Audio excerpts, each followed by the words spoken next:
ರಂಗೇರ್ತಾ ಇದೆ 2024ರ ಲೋಕಸಭಾ ಚುನಾವಣಾ ಅಖಾಡ. ಹುರಿಯಾಳುಗಳ ಆಯ್ಕೆಗಾಗಿ ಕೈ ನಾಯಕರು ಇನ್ನಿಲ್ಲದ ಕಸರತ್ತನ್ನ ನಡೆಸ್ತಾ ಇದ್ದಾರೆ. ರಾಜ್ಯದಲ್ಲಿ ಹೆಚ್ಚೆಚ್ಚು ಸ್ಥಾನವನ್ನ ಗೆಲ್ಲಬೇಕು ಅನ್ನೋದು ಕೈ ನಾಯಕರ ಪ್ಲಾನ್ ಆಗಿದೆ. ಟಾರ್ಗೆಟ್ 20 ಇಟ್ಟುಕೊಂಡಿದ್ದಾರೆ. ಅದಕ್ಕೆ ಪ್ರಬಲ ಅಭ್ಯರ್ಥಿಗಳು ಬೇಕು. ಹುರಿಯಾಳುಗಳ ಆಯ್ಕೆಗಾಗಿ ಕೈ ನಾಯಕರು ಕಸರತ್ತು ನಡೆಸ್ತಾ ಇದ್ದಾರೆ. ರಾಜ್ಯದಲ್ಲಿ ಹೆಚ್ಚೆಚ್ಚು ಸ್ಥಾನ ಗೆಲ್ಲಬೇಕು ಅನ್ನೋದು ಅವರ ಒಂದು ಟಾರ್ಗೆಟ್ ಆಗಿದೆ. ಪ್ರಬಲ ಅಭ್ಯರ್ಥಿಯನ್ನು ಅಖಾಡಕ್ಕಿಳಿಸಬೇಕು ಅನ್ನೋ ನಿಟ್ಟಿನಲ್ಲಿ ಕಾಂಗ್ರೆಸ್ ನಾಯಕರು ರಣತಂತ್ರ ರೂಪಿಸ್ತಾ ಇದ್ದಾರೆ. 7 ಕ್ಷೇತ್ರಗಳಿಗಷ್ಟೇ ಇದುವರೆಗೂ ಅಭ್ಯರ್ಥಿಗಳನ್ನ ಘೋಷಣೆ ಮಾಡಿ ಆಗಿದೆ. ಇನ್ನುಳಿದಿರುವ 21 ಕ್ಷೇತ್ರಗಳಿಗೆ ಹುರಿಯಾಳುಗಳನ್ನ ಆಯ್ಕೆ ಮಾಡೋದೇ ಕಸರತ್ತಾಗ್ತಾ ಇದೆ. ಯಾಕಂದ್ರೆ ಪ್ರಬಲ ಅಭ್ಯರ್ಥಿ ಯಾರು, ಟಫ್ ಕಾಂಪಿಟೇಟರ್ ಬೇಕು. ಅವ್ರಿಗೆ ಆಕಾಂಕ್ಷಿಗಳಿದ್ದಾರೆ, ಆದ್ರೆ ಟಫ್ ಕಾಂಪಿಟೇಟರ್ ಹುಡುಕಾಟದಲ್ಲಿದ್ದಾರೆ. ಸೊ ಅಳೆದು ತೂಗಿ ಲೆಕ್ಕಾಚಾರಗಳನ್ನ ಹಾಕಿ ಯಾರನ್ನ ಯಾವ ಕ್ಷೇತ್ರಕ್ಕೆ ಯಾರ ವಿರುದ್ಧವಾಗಿ ಕಣಕ್ಕಿಳಿಸಿದ್ರೆ ಅಲ್ಲಿ ನಮಗೆ ಗೆಲುವು ಶತಸಿದ್ಧ ಅನ್ನೋದನ್ನ ಅಳೆದು ತೂಗಿ ಲೆಕ್ಕ ಹಾಕ್ತಾ ಇದ್ದಾರೆ. ರಂಗೇರ್ತಾ ಇದೆ ಚುನಾವಣಾ ಅಖಾಡ. ಏಪ್ರಿಲ್ 26, ಮೇ 7 2 ಹಂತಗಳಲ್ಲಿ ಕರ್ನಾಟಕದಲ್ಲಿ ಚುನಾವಣೆ ನಡೆಯುತ್ತೆ. ಲೋಕಸಭಾ ಕ್ಷೇತ್ರಗಳಿಗೆ 14 2 ವಿಶೇಷವಾಗಿ 2 ದಿನಕ್ಕೆ 2 ಹಂತಗಳಲ್ಲಿ ಮತದಾನ ಮಾಡೋದಕ್ಕೆ ಚುನಾವಣಾ ಆಯೋಗ ನಿರ್ಧರಿಸಿದೆ. ಡೇಟ್ ಅನ್ನು ಅನೌನ್ಸ್ ಕೂಡ ಮಾಡಿ ಆಗಿದೆ. ಏಪ್ರಿಲ್ 26ಕ್ಕೆ 1 ಹಂತದಲ್ಲಿ ಮತದಾನ ಆದರೆ 14 ಕ್ಷೇತ್ರಗಳಿಗೆ, ಮೇ 7ಕ್ಕೆ ಇನ್ನುಳಿದ 14 ಕ್ಷೇತ್ರಗಳ 2ನೇ ಹಂತದ ಮತದಾನ ಆಗುತ್ತೆ. ಜೂನ್ 4ಕ್ಕೆ ಫಲಿತಾಂಶ ಪ್ರಕಟ ಆಗುತ್ತೆ. ಇನ್ನು ಹುರಿಯಾಳುಗಳ ಆಯ್ಕೆ ಮಾಡಿದ್ರೆ ಅವರವರ ಕ್ಷೇತ್ರದಲ್ಲಿ ಆಕ್ಟಿವ್ ಆಗಬೇಕು. ಸೊ ಆ ನಿಟ್ಟಿನಲ್ಲಿ ಎಲ್ಲ ಪ್ರಯತ್ನಗಳನ್ನೇನು ಮಾಡ್ತಾ ಇದ್ದಾರೆ. ದೆಹಲಿಯಲ್ಲಿ ಬೀಡ್ಬಿಟ್ಟಿದ್ದಾರೆ ರಾಜ್ಯ ನಾಯಕರು, ಸಿಎಂ ಡಿಸಿಎಂ. ಕೈ ಅಭ್ಯರ್ಥಿಗಳ 2ನೇ ಪಟ್ಟಿ ಬಿಡುಗಡೆಗೆ ಕೌಂಟ್ ಡೌನ್ ಶುರುವಾಗಿದೆ. ಈಗ ಆಲ್ರೆಡಿ 7 ಅಭ್ಯರ್ಥಿಗಳ ಪಟ್ಟಿಯನ್ನು ಪ್ರಕಟಿಸಿದೆ ಕಾಂಗ್ರೆಸ್. ಉಳಿದ 21 ಕ್ಷೇತ್ರಗಳ ಪೈಕಿ 17 ಅಭ್ಯರ್ಥಿಗಳ ಪಟ್ಟಿ ರಿಲೀಸ್ ಆಗತ್ತಂತಿವತ್ತು. ಇನ್ನು ಬಾಕಿ ಉಳಿದಿರೋ 4 ಕ್ಷೇತ್ರದ ಅಭ್ಯರ್ಥಿಗಳು ಇನ್ನೂ ಫೈನಲ್ ಆಗಲಿಲ್ಲ. ಚಿಕ್ಕಬಳ್ಳಾಪುರ, ಕೋಲಾರ, ಚಾಮರಾಜನಗರ, ಬಳ್ಳಾರಿ ಈ 4 ಕ್ಷೇತ್ರಗಳ ಹುರಿಯಾಳುಗಳ ಫೈನಲ್ ಆಗಲಿಲ್ಲ, ಇನ್ನೂ ಪೆಂಡಿಂಗ್ ನಲ್ಲಿದೆ. ನಾಳಿನ ಸಿಇಸಿ ಸಭೆಯಲ್ಲಿ 4 ಕ್ಷೇತ್ರದ ಅಭ್ಯರ್ಥಿಗಳು ಫೈನಲ್ ಆಗ್ತಾರೆ ಅಂತ ಹೇಳಲಾಗ್ತಾ ಇದೆ. ಒಂದು ಕಡೆ ಮೊನ್ನೆಯಿಂದಲೂ ಕೂಡ ಸಿಇಸಿ ಮೀಟಿಂಗಿಗೆ ಅಂತ ಸಿಎಂ ಡಿಸಿಎಂ ದೆಹಲಿಗೆ ತೆರಳಿದ್ರು ವಿಶೇಷ ವಿಮಾನದಲ್ಲಿ. ಮೊನ್ನೆಯೂ ಸಿಇಸಿ ಮೀಟಿಂಗ್ ಆಯ್ತು, ಇನ್ನು ನಿನ್ನೆಯೂ ಕೂಡ ಮೀಟಿಂಗ್ ಆಯ್ತು. ಎಲ್ಲ ಒಂದು ಕಡೆ ಈ ಮೀಟಿಂಗ್ ನಲ್ಲಿ ಒಮ್ಮತದ ನಿರ್ಧಾರ ಅನ್ನೋದಕ್ಕಿಂತ ಹೆಚ್ಚಾಗಿ ಯಾರನ್ನ ಕಣಕ್ಕಿಳಿಸಬೇಕು, ಪ್ರಬಲ ಅಭ್ಯರ್ಥಿಗಳ ಕೊರತೆ ಕಾಂಗ್ರೆಸ್ಗೆ ಎದ್ದು ಕಾಣಿಸ್ತಾ ಇದೆ. ಆದ್ರೆ ಬಿಜೆಪಿಯಲ್ಲಿ ಹಾಗಲ್ಲ. ಅಭ್ಯರ್ಥಿಗಳು ನಾ ಮುಂದು ತಾ ಮುಂದು ಅಂತ ಓಡಾಡ್ತಾ ಇದ್ದಾರೆ. ಆದ್ರೆ ಟಿಕೆಟ್ ನೀಡೋದಕ್ಕೆ ಕ್ಷೇತ್ರಗಳ ಕೊರತೆ ಕಾಣಿಸ್ತಾ ಇದೆ.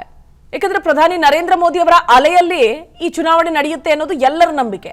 ಅವರ ಹೆಸರಲ್ಲಿ ಯಾರೇ ನಿಂತರೂ ಮತ ಹಾಕ್ತಾರೆ ಜನರು ಅನ್ನುವಂತಹ ವಿಶ್ವಾಸ ಜನಕ್ಕೆ, ಪಕ್ಷಕ್ಕೂ ಕೂಡ. ಸೊ ಹೀಗಾಗಿ ಕಾಂಗ್ರೆಸ್ಗೆ ಇಷ್ಟು ದೊಡ್ಡ ತಲೆನೋವಾಗಿ ಪರಿಣಮಿಸ್ತಾ ಇದೆ.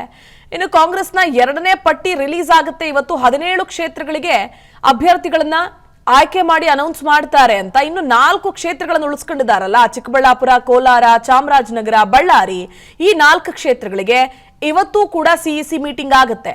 ನಾಳೆ ಸಿಇಸಿ ಮೀಟಿಂಗ್ ಆಗುತ್ತೆ. ನಾಳಿನ ಮೀಟಿಂಗ್ ನಲ್ಲಿ ಒಂದು ಒಮ್ಮತದ ನಿರ್ಧಾರಕ್ಕೆ ಬರ್ತಾರೆ ಅಂತ ಹೇಳಲಾಗ್ತಾ ಇದೆ. ಸೊ ಏನಾಗುತ್ತೆ ಅನ್ನೋದನ್ನ ಕಾದು ನೋಡ್ಬೇಕಾಗತ್ತೆ.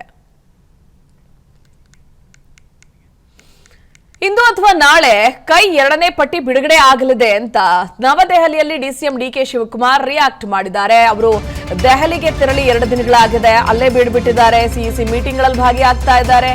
ಆಯಾ ರಾಜ್ಯಗಳಿಗೆ ಯಾರನ್ನ ಯಾವ ಕ್ಷೇತ್ರಕ್ಕೆ ಹುರಿಯಾಳುಗಳನ್ನಾಗಿ ಕಣಕ್ಕಿಳಿಸಬೇಕು ಅನ್ನೋ ನಿಟ್ಟಿನಲ್ಲಿ ಹೈಕಮಾಂಡ್ ನಾಯಕರು ಸುದೀರ್ಘ ಚರ್ಚೆ ನಡೆಸ್ತಾ ಇದ್ದಾರೆ. ಸಿಇಸಿ ಮೀಟಿಂಗ್ ನ ಮೂಲಕ ರಾಜ್ಯದ 17 ಕ್ಷೇತ್ರದ ಅಭ್ಯರ್ಥಿಗಳ ಪಟ್ಟಿ ಅಂತಿಮ ಆಗಿದೆ. ಇನ್ನು 4 ಕ್ಷೇತ್ರಗಳ ಬಗ್ಗೆ ಚರ್ಚೆ ಆಗಬೇಕಾಗಿದೆ ಅಂತ ಡಿಸಿಎಂ ಹೇಳಿದ್ದಾರೆ ದೆಹಲಿಯಲ್ಲಿ. ಇನ್ನು ನಾಳೆ ನಡೆಯೋ ಸಭೆಯಲ್ಲಿ ಫೈನಲ್ ಮಾಡ್ತೀವಿ ಅಂತ ಕೂಡ ಅವರು ಹೇಳ್ತಿದ್ದಾರೆ. ಇನ್ನು ನಾವು ಝೂಮ್ ಮೂಲಕ ಸಭೆಗೆ ಹಾಜರಾಗ್ತೀವಿ, ಈ ಬಾರಿ ಹೊಸ ಮುಖಗಳಿಗೆ ಟಿಕೆಟ್ ನೀಡುತ್ತಿದ್ದೀವಿ ಅಂತ ಹೇಳಿದ್ದಾರೆ ಡಿಸಿಎಂ ಡಿಕೆ ಶಿವಕುಮಾರ್. ಅಂದ್ರೆ ಈ ಬಾರಿ 5 ಮಹಿಳೆಯರಿಗೆ ಟಿಕೆಟ್ ನೀಡುತ್ತಿದ್ದೀವಿ ಅಂತ ಹೇಳಿದ್ದಾರೆ. ಶೇಕಡವಾರು 50ರಷ್ಟು ಯುವಕರಿಗೆ ಟಿಕೆಟ್ ನೀಡಿದ್ದೀವಿ ಅಂತ ಡಿಸಿಎಂ ದೆಹಲಿಯಲ್ಲಿ ರಿಯಾಕ್ಟ್ ಮಾಡಿದ್ದಾರೆ. ಅಂದ್ರೆ ಈ ಬಾರಿ ಹೊಸ ಮುಖಗಳಿಗೆ ಟಿಕೆಟ್ ಕೊಡ್ತಾ ಇದ್ದೀವಿ ಅನ್ನೋದು ಒಂದು ಕಡೆ ಆದ್ರೆ, ಅದರಲ್ಲೂ 5 ಮಹಿಳೆಯರಿಗೆ 28 ಲೋಕಸಭಾ ಕ್ಷೇತ್ರಗಳ ಪೈಕಿ 5 ಜನ ಮಹಿಳೆಯರಿಗೆ ಟಿಕೆಟ್ ಕೊಡ್ತಾ ಇದ್ದೀವಿ. 5 ಕ್ಷೇತ್ರಗಳಿಗೆ 50ರಷ್ಟು ಯುವಕರಿಗೆ ಟಿಕೆಟ್ ಅನ್ನು ನೀಡಿದ್ದೀವಿ ಅಂತಿದ್ದಾರೆ ಡಿಸಿಎಂ. ಇವತ್ತೇ ಆಗ್ಬೋದು, ಇಲ್ಲ ಬೆಳಗ್ಗೆ ಆಗ್ಬೋದು, ಇಲ್ಲ ಮೀಟಿಂಗ್ ನಡೀತಾ ಇದೆ, ಮೀಟಿಂಗ್ ಮುಗಿಬೇಕು. ಸೊ ನಮ್ಮದು 4 ಸೀಟ್ ಇದೆ.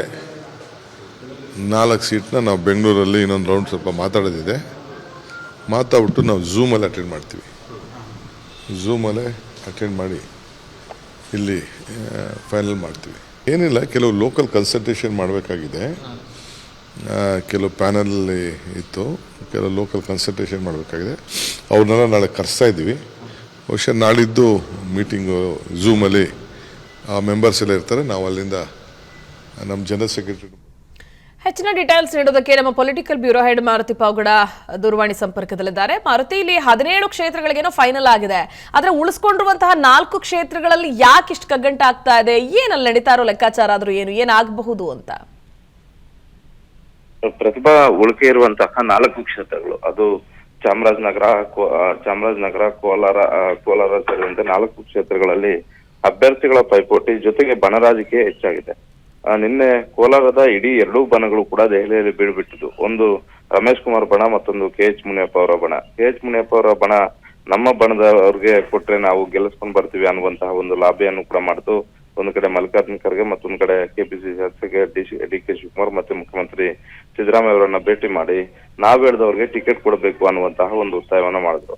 ಮತ್ತೊಂದು ಕಡೆ ಸಚಿವರಾದಂತಹ ಸುಧಾಕರ್ ಅವರು ಆಗಿರ್ಬೋದು, ಆ ಭಾಗದ ಶಾಸಕರು ಹಾಗೂ ಮಾಜಿ ಸಚಿವರು ಹಾಗೂ ಸ್ಪೀಕರ್ ಆಗಿರುವಂತಹ ರಮೇಶ್ ಕುಮಾರ್ ಅವರು ಮತ್ತೊಂದು ಬಣವಾಗಿ ಮುನಿಯಪ್ಪ ಅವರ ಪರವಾಗಿರುವಂತಹ ಅಭ್ಯರ್ಥಿಗೆ ಟಿಕೆಟ್ ಕೊಟ್ಟಿದ್ದೆ, ಆದರೆ ಕ್ಷೇತ್ರದಲ್ಲಿ ಗೆಲ್ಲೋದಕ್ಕೆ ಸಾಧ್ಯವಿಲ್ಲ, ಹೀಗಾಗಿ ನಾವು ಹೇಳಿದಂತವ್ರಿಗೆ ಟಿಕೆಟ್ ಕೊಡಬೇಕು, ರಾಜ್ಯಸಭಾ ಸದಸ್ಯರಾದಂತಹ ಯಲ್ಲಹನುಮಂತಯ್ಯ ಇಲ್ಲವೇ ಪರ್ಯಾಯ ಅಭ್ಯರ್ಥಿಗೆ ಟಿಕೆಟ್ ಕೊಡಿ ಅನ್ನುವಂತಹ ಒಂದು ಬೇಡಿಕೆಯನ್ನ ಇಟ್ಟಿರುವಂತದ್ದು. ಹೀಗಾಗಿ ಕೋಲಾರ ಲೋಕಸಭಾ ಕ್ಷೇತ್ರದ ಟಿಕೆಟ್ ಹಂಚಿಕೆ ವಿಚಾರದಲ್ಲಿ ಬಹಳಷ್ಟು ಕಾಂಗ್ರೆಸ್ ಅಲ್ಲಿ ಬಹಳಷ್ಟು ಕಗ್ಗಂಟಾಗಿದೆ. ಆ ಸಮಸ್ಯೆ ಅದೇ ರೀತಿಯಾಗಿ ಮುಂದುವರಿತಾ ಇದೆ.